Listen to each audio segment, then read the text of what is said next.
Dans le prolongement de ce que je viens de dire, Inch'Allah, sur la nécessité de s'engager afin de se contraindre à bouger et à s'investir, je tenais à vous informer que nous comptons, Inch'Allah, nous avons préparé une mission humanitaire que nous comptons réaliser dans à peu près 2 semaines en terre de Chem, parce que vous nous avez confié la responsabilité de construire un orphelinat et une madrasa. Donc je tiens à préciser que la somme d'argent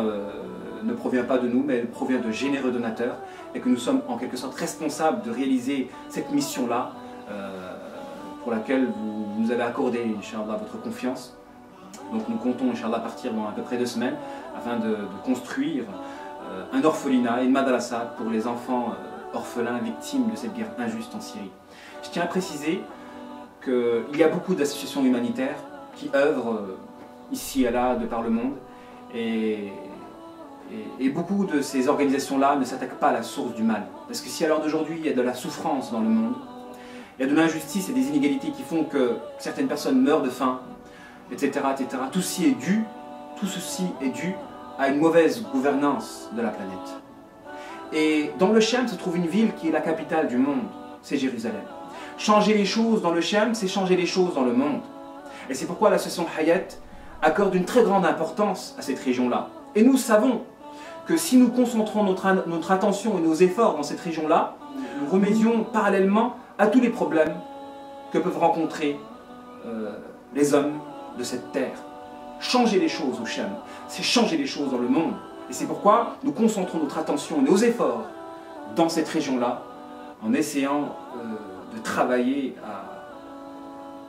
à résorber, à résoudre, à soigner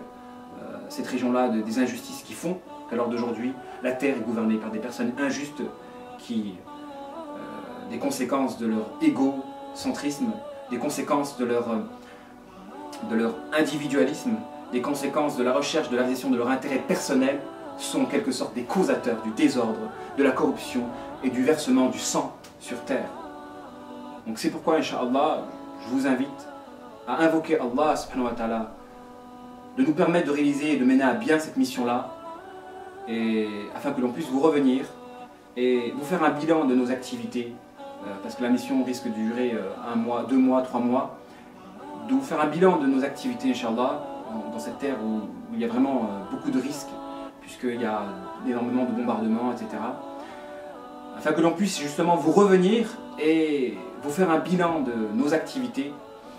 de telle sorte que l'on va essayer de réfléchir ensemble à la manière de contribuer efficacement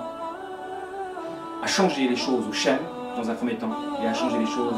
dans le monde, dans un second temps. Wassalamu alaikum wa rahmatullahi ta'ala wa barakatuh.